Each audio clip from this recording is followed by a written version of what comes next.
Hi, ഞാൻ Manikandan, Spencer fashion hub. നമ്മൾ ഡ്രസ്സുകൾ ഉപയോഗിക്കുമ്പോൾ എങ്ങനെയുള്ള കളറുകൾ ഉപയോഗിക്കുന്നതിനെ പറ്റിയുള്ള ഒരു ചെറിയ വീഡിയോ ആണ് ഞാൻ ചെയ്യാൻ പോകുന്നത്.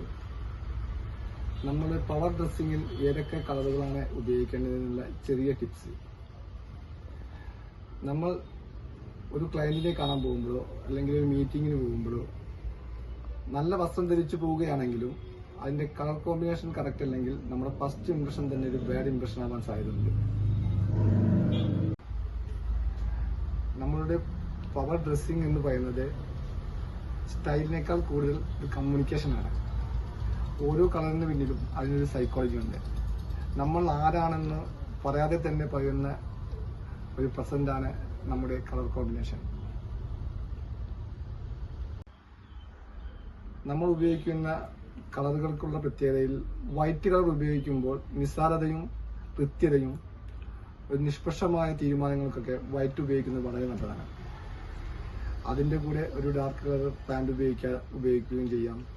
അതുപോലെ ബർഗണ്ടി കളർ ആത്മവിശ്വാസം കൂടാൻ വേണ്ടി ബർഗണ്ടി കളർ നല്ലതാണ്.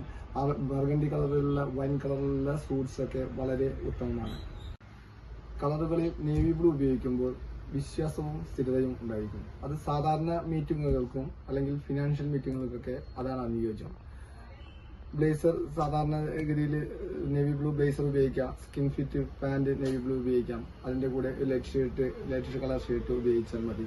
അതിന് നല്ല ആത്മവിശ്വാസവും കോൺഫിഡൻസും കിട്ടുന്നതാണ്. ബ്ലാക്ക് ആകർഷകത്വം ഉണ്ട്. അതേപോലെ കമാൻഡിങ് ചെയ്യുന്ന സമയങ്ങളിൽ വളരെ നല്ലതാണ്. അത് കൂടുതലായി ഉപയോഗിച്ചാൽ അവർക്ക് ചെറിയ ബുദ്ധിമുട്ടുകൾ ഉണ്ടായിരിക്കും. അത് ശ്രദ്ധിച്ച് ഉപയോഗിക്കുന്നതാണ്.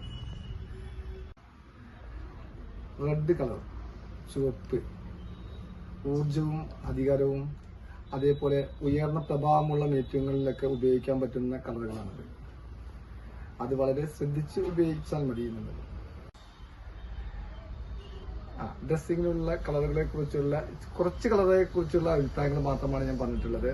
ഇനി കൂടുതൽ വേണമെങ്കിൽ നിങ്ങൾ കമന്റ് ചെയ്യുക. കമന്റ് ചെയ്താൽ അതിനനുസരിച്ചുള്ള കുറച്ചും കൂടി മാറ്റം വരുത്തി മറ്റുള്ള കളറുകളുടെ ഓരോ കാര്യങ്ങൾ ഞാൻ പറയാം. നിങ്ങൾ വീഡിയോ കാണുക, അഭിപ്രായം പറയുക. എന്തെങ്കിലും നല്ല മാറ്റങ്ങൾ വരുത്തണമെങ്കിൽ മാറ്റങ്ങൾ വരുത്താതെ പറയുക. ഇഷ്ടപ്പെട്ട സബ്സ്ക്രൈബ് ചെയ്യുക, ഷെയർ ചെയ്യുക. ഓക്കെ, വീണ്ടും നമുക്ക് അടുത്ത വീഡിയോയിൽ കാണാം. Okay, thank you.